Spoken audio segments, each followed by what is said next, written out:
Blood taste केली, रिपोर्टही आला आहे. बिलिरुबिन हाय, HGPT हाय, HGOT हाय. डॉक्टरांनी सांगितलं लिव्हरचे टेस्ट जरा ॲबनॉर्मल आहेत. जरा हा शब्द ऐकला आणि तुम्ही घरी आला. आता डोळ्यात पिवळेपणा दिसतोय, लघवी गडद पिवळी झाली आहे. गुगल केलं, लिव्हर फेल्युअर, सिरोसिस, कॅन्सर सगळे भयंकर दिसतंय. थांबा. पिवळेपणा जॉन्डिस हा आजार नाही, हा संकेत आहे, हा एक सिग्नल आहे की शरीरात काहीतरी चुकीचं आहे आणि बहुतेक कारणं ही ट्रीटेबल आहेत. मी लिव्हर सर्जन आहे. आज मी तुम्हाला 3 गोष्टी सांगतो. पिवळेपणा कशामुळे येतो, तुमचा LFT रिपोर्ट काय सांगतोय आणि कधी आपण ताबडतोब डॉक्टरांकडे जायला हवं.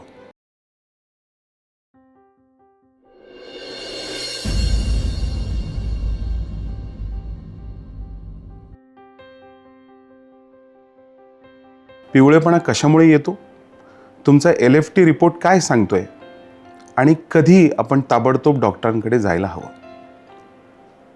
चला सुरू करूया. नमस्कार. गट टॉक इंडियावर आपलं स्वागत आहे. मी डॉक्टर संदीप सबनीस. आता आपण आज बिलिरुबिन बद्दल जाणून घेऊ. आधी हे समजून घेऊ की पिवळेपणा कसा येतो. तुमच्या रक्तात रेड ब्लड सेल्स असतात, म्हणजे लाल पेशी असतात. ह्या साधारण 120 दिवस जगतात, मग जुन्या होतात. तुमचं शरीर त्यांना ब्रेकडाऊन करतं किंवा मोडतं किंवा रिसायकल करतं. हे मोडताना एक पिवळा पदार्थ तयार होतो ज्याला आपण बिलिरुबिन असं म्हणतो. हा बिलिरुबिन रक्तामधनं लिव्हरकडे जातं. मग लिव्हर बिलिरुबिनला प्रोसेस करतं, त्याचं केमिकल स्ट्रक्चर चेंज करतं आणि बाईल डक्टमध्ये टाकतं. बाईल डक्टमधनं हा गॉल ब्लॅडरमधून इंटेस्टाईनमध्ये येतो आणि स्टूलमध्ये मिक्स होऊन शरीरातनं बाहेर टाकला जातो. म्हणूनच आपला स्टूलचा कलर युजली पिवळ्या रंगाचा असतो. तो बेसिकली बिलिरुबिनमुळे. आता ह्या प्रोसेसमध्ये कुठेही बिघाड झाली तर बिलिरुबिनचं प्रमाण रक्तात वाढतं. ते रक्तात वाढलं की त्वचेमध्येही जमा होतं, डोळ्यांच्या पांढऱ्या भागातही दिसतं, लघवी पण गडद पिवळी व्हायला लागते. त्यालाच आपण जॉन्डिस म्हणतो. आता ही बिघाड 3 ठिकाणी होऊ शकते. पहिलं ठिकाण, जेव्हा जास्त ब्रेकडाऊन होतंय रेड ब्लड सेल्सचं, म्हणजे बिलिरुबिन जास्त बनतंय. ह्याला आपण प्रीहिपॅटिक म्हणजे लिव्हरच्या अगोदरची समस्या असं म्हणतो. जसं की मलेरियामध्ये होऊ शकतं, काही ब्लड डिसऑर्डरमध्ये होऊ शकतं. दुसरा, जेव्हा लिव्हर स्वतःच आजारी आहे आणि बिलिरुबिन प्रोसेस करू शकत नाही, त्याला आपण हिपॅटिक कॉज किंवा लिव्हर रिलेटेड कॉज असं म्हणतो. जसं की hepatitis, alcohol related liver damage, fatty लिव्हरचं ॲडव्हान्स स्टेज आणि काही मेडिकेशन्स लाईक पॅरासिटामॉल पॉयझनिंगमध्ये सुद्धा आपल्याला बिलिरुबिन वाढलेलं दिसू शकतं. आता हे सगळ्यात कॉमन कारण आहे आपल्या देशामध्ये. आणि तिसरं जे आहे ते लिव्हरनी प्रोसेस केलेलं बाईल म्हणजे पित्त जेव्हा बाहेर जाऊ शकत नाही किंवा रस्ता जिथे ब्लॉक आहे त्याला आपण पोस्ट हिपॅटिक कॉज असं म्हणतो. जिथे मेनली ऑब्स्ट्रक्शन म्हणजे कुठेतरी ब्लॉक हा आयदर गॉल ब्लॅडर डक्टमध्ये अडकलेला एखादा स्टोन किंवा बाईल डक्टला कंप्रेस करणारा किंवा दाबणारा एखादा ट्यूमर. आता हा जो प्रकार आहे ह्याला सगळ्यात जास्त इन्व्हेस्टिगेट करायला लागतं आणि हा सिरियस प्रकारही असू शकतो. आता हे 3 प्रकारांमधला डिफरन्स डॉक्टर लोकांना लिव्हर फंक्शन टेस्टवरून कळतो किंवा अंदाज ते बांधू शकतात. म्हणून LFT इतकं महत्त्वाचं आहे. मग आता मी तुम्हाला तुमचा LFT रिपोर्ट कसा वाचायचा ते थोडंसं सांगतो. LFT म्हणजे काय? Liver function test. यात अनेक आकडे असतात, रुग्ण घाबरून जातात, पण तुम्हाला सांगतो ह्यातले 4 आकडे सगळ्यात महत्त्वाचे. पहिला HGPT आणि HGOT. आता HGPTलाच आपण ALT आणि HGOTलाच AST असंही म्हणतो. हे बेसिकली लिव्हरच्या आतमध्ये असलेले एन्झाईम्स आहेत. त्यामुळे जेव्हा लिव्हरला डॅमेज होतो तेव्हा हे एन्झाईम्स रक्तामध्ये मिसळतात आणि रक्तामध्ये त्यांची पातळी वाढते. म्हणजे काय की लिव्हरला जेव्हा केव्हा इजा होईल तेव्हा HGOT आणि HGPT याचं प्रमाण वाढेल. आता नॉर्मल प्रमाण काय असतं? युजली 40च्या खाली हे त्यांचं नॉर्मल प्रपोर्शन आहे. जेव्हा 200 ते 300 होतं तेव्हा आपण त्याला सिग्निफिकंट हिपॅटायटिस, म्हणजे हिपॅटायटिस ऑफ मल्टिपल कॉजेस, वेगवेगळ्या कारणांमुळे तो असू शकतो. जेव्हा हे प्रमाण हजारांच्या वर असतं तेव्हा आपण त्याला ॲक्यूट लिव्हर डॅमेज म्हणतो आणि ही एक सिरियस कंडिशन असू शकते. दुसरा, बिलिरुबिन टोटल आणि डायरेक्ट. आता नॉर्मल टोटल बिलिरुबिन हे युजली 1.2 पेक्षा कमी असतं. जेव्हा ते 2 पेक्षा जास्त होतं तेव्हा डोळ्यात पिवळेपणा दिसायला लागतो. डायरेक्ट बिलिरुबिन हे युजली अर्ध्या पॉईंटपेक्षा जास्त असेल तर ऑब्स्ट्रक्शनची म्हणजे ब्लॉकेजची शक्यता कुठेतरी वाढते, म्हणजे रस्ता कुठेतरी बंद असतो. तिसरं महत्त्वाचं, अल्कलाइन फॉस्फेटेज ALP. जेव्हा ALP वाढतं, विशेषतः GGT बरोबर, तर आपण बाईल डक्टमध्ये ब्लॉकेज आहे असं सस्पेक्ट करतो आणि त्या केसमध्ये स्टोन किंवा ट्यूमर हे आहे का हे आपल्याला इन्व्हेस्टिगेट करायला लागतं. चौथी गोष्ट आहे अल्ब्युमिन. अल्ब्युमिन काय आहे? आपल्या रक्तामधलं एक प्रकारचं प्रोटीन आहे. अल्ब्युमिन लिव्हर बनवतो आणि जेव्हा लिव्हरचं काम कमी होतं तेव्हा अल्ब्युमिनची लेवल पण कमी होते. जसं की क्रोनिक लिव्हर डिसीजमध्ये अल्ब्युमिन खाली येतं, म्हणजे 3.5 पॉईंटपेक्षा जर अल्ब्युमिन कमी असेल तर आपल्याला ह्याच्याकडे लक्ष द्यायला पाहिजे. म्हणजे आता एक महत्त्वाची गोष्ट की हा LFTचा रिपोर्ट तुम्ही बघा, तो समजावून घ्या, पण स्वतः डायग्नोसिस आणि ट्रीटमेंट करू नका.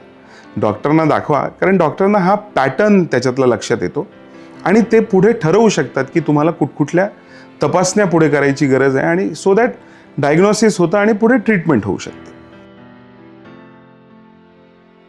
आता हिपॅटायटिसबद्दल. भारतामध्ये सगळ्यात मोठं जॉन्डिसचं कारण हे व्हायरल हिपॅटायटिस आहे. ह्या हिपॅटायटिसमध्ये हिपॅटायटिस A आणि E जे आपण मोस्ट कॉमनली बघतो हे दूषित पाण्यातनं पसरतात. विशेषतः पावसाळ्याच्या दिवसांमध्ये नाशिक, मालेगाव ह्या परिसरामध्ये बऱ्याच केसेस आपल्याला बघायला मिळतात. बहुतेक रुग्ण 2 ते 3 आठवड्यात बरे होतात. मेनली रेस्ट, चांगला आहार आणि चांगलं हायड्रेशन. विशेषतः ह्या हिपॅटायटिससाठी आपल्याला मेडिसिन विशेष लागत नाही. हां, पण एक प्रिकॉशनरी नोट, म्हणजे गर्भवती स्त्रियांना जर हिपॅटायटिस Eचं इन्फेक्शन प्रेग्नन्सीमध्ये झालं तर तो सिरियस लिव्हर डॅमेज होऊ शकतो. म्हणून गर्भवती पेशंट्सना जॉन्डिस असेल तर इमिजिएटली आपण हॉस्पिटलमध्ये कन्सल्ट केलं पाहिजे. आता उरलेले 2 हिपॅटायटिस जे आहेत ते हिपॅटायटिस B आणि हिपॅटायटिस C हे वेगळे आहेत. हे ॲक्च्युली ब्लड बॉर्न हिपॅटायटिस म्हणजे रक्तातून पसरणारे आजार आहेत. असुरक्षित संबंधातनंही हे आजार पसरू शकतात. इन्फेक्टेड निडल किंवा सिरिंजेसमधूनही हे आजार पसरू शकतात. हे आजार युजली क्रोनिक असतात. वर्षानुवर्ष हे इन्फेक्शन शरीरामध्ये राहतं. शांतपणे हळूहळू लिव्हरला नुकसान करतं. साधारणतः 10 ते 15 वर्षामध्ये लिव्हर सिरोसिस म्हणजे लिव्हरचा एंड स्टेज पण ह्या आजारांमध्ये पोहोचू शकते आणि स्पेसिफिकली लिव्हर कॅन्सरचा धोका हे इन्फेक्शन असलेल्या पेशंट्सना सिग्निफिकंटली वाढतो. आता हिपॅटायटिस Bला वॅक्सिन आहे. हे हो, बरोबर, हिपॅटायटिस Bला वॅक्सिन आहे. प्रत्येक भारतीय नागरिकाला ॲक्च्युली जन्मतः ही वॅक्सिन मिळायला हवी. आता गव्हर्नमेंट ऑफ इंडियानी लहान मुलांना वॅक्सिन कंपल्सरी केलेलं आहे, पण तुम्ही मोठे असाल, 30, 40, 50शीतले असाल तर आणि वॅक्सिन कधी घेतलेली नसेल तर आजच घ्या. 3 डोस ओव्हर 6 मंथ्स, पण लाईफ टाईम प्रोटेक्शन. हिपॅटायटिस Cला सध्या वॅक्सिन अवेलेबल नाही, पण आता एक्सलंट अँटीव्हायरल मेडिकेशन्स किंवा औषधं उपलब्ध आहेत. साधारणतः 12 ते 16 आठवड्यांचा कोर्स असतो आणि 90% जास्त क्युअर रेट आहे. त्यामुळे आता हिपॅटायटिस C हा क्युरेबल आहे, पण तपासणी करायला हवी. तपासणीच केली नाही तर कळणारच नाही. आता कधी ताबडतोब डॉक्टरांकडे जायला हवं? पिवळेपणा आला आणि बरोबर ताप, थकवा, अंगाला खाज येणे, जेवायचं नको वाटणे, 6-8 दिवसात हळूहळू बरं होतंय असं जर वाटत असेल तर हिपॅटायटिस A किंवा E आहे. डॉक्टरांकडे जा, कन्फर्म करा, पण पॅनिक होऊ नका. बहुतेक पेशंट ह्याच्यातनं कंप्लीट रिकवर होतात. पण काही परिस्थिती अशा आहेत जेव्हा आपल्याला ताबडतोब डॉक्टरांकडे जायला पाहिजे. त्या कुठल्या? पिवळेपणा आणि पोटात दुखणं हे दोन्ही एकत्र, विशेषतः उजव्या बाजूला किंवा वरच्या पोटामध्ये. मग अशा केसमध्ये गॉलस्टोन किंवा बाईल डक्टमध्ये अडकलेले स्टोन्स असू शकतात आणि ज्याची ट्रीटमेंट ही इंटरव्हेन्शन म्हणजे आयदर एंडोस्कोपीनी किंवा सर्जरीनी होते. आता काही सिच्युएशनमध्ये पिवळेपणा वाढतोय, कमी होत नाही आहे, 2 आठवड्यांपेक्षा जास्त वेळ गेलेला आहे, पांढरट स्टूल किंवा मातीसारखं स्टूल्स होत आहेत, हे क्लासिकल ऑब्स्ट्रक्शनचं लक्षण आहे. म्हणजे बाईल इंटेस्टाईनमध्ये जात नाही आणि म्हणून स्टूलचा कलर हा पांढरट राहतो. अशा केसेसमध्ये सोबत वेट लॉस आणि जॉन्डिस असं जर असेल तर आणखी काळजी करण्यासारखं. 40पेक्षा जास्त वयामध्ये पेनलेस जॉन्डिस असेल, म्हणजे पिवळेपणा आला पण दुखत नाही, ताप नाही, तर ह्या गोष्टीची सगळ्यात जास्त तपासणी करायला लागते. कारण पॅनक्रियाटिक ट्यूमर किंवा बाईल डक्ट ट्यूमर युजली असेच प्रेझेंट होतात, अगदी शांतपणे, पेनलेस जॉन्डिस. आपण दुसऱ्या एपिसोडमध्ये फॅटी लिव्हरबद्दल बोललो. ग्रेड 1ला हलक्यात घेऊ नका असं मी तुम्हाला सांगितलं. ॲडव्हान्स फॅटी लिव्हरमध्ये त्याचं कन्व्हर्जन होऊ शकतं, सिरोसिस होऊ शकतो आणि तेव्हा जॉन्डिस येतो. तेव्हा आणखी एक कारण, ग्रेड 1 फॅटी लिव्हरला हलक्यात घेऊ नका. आता एक पेशंटची गोष्ट सांगतो. 57 वर्षांचे एक दुकानदार, आपल्या इथं पंचवटी एरियातले. रुटीन ब्लड टेस्ट केली, कोणीतरी सजेस्ट केली म्हणून. SGPT आलं 78, नॉर्मल आहे 40. डॉक्टर म्हणाले थोडं वाढलं आहे पण काळजी करू नका, तेलकट कमी खा, थोडंसं मॉर्निंग वॉक करा. 6 महिने गेले, आता थकवा वाढला, भूकही कमी झाली. त्यांच्या मिसेसनी एक दिवस सांगितलं, अहो तुमचे डोळे पिवळे दिसत आहेत.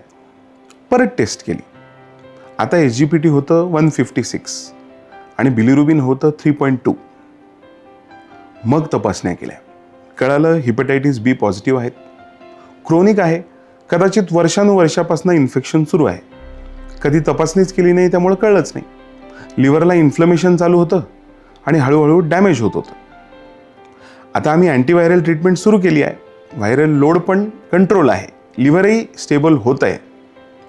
पण जर 6च महिन्यापूर्वी चिंता नको ऐवजी हिपॅटायटिसची टेस्ट केली असती तर 6 महिन्या अगोदरच ट्रीटमेंट सुरू झाली असती आणि ह्या 6 महिन्यात जो लिव्हरला डॅमेज झाला तो पण आपल्याला अवॉइड करता येऊ शकला असता.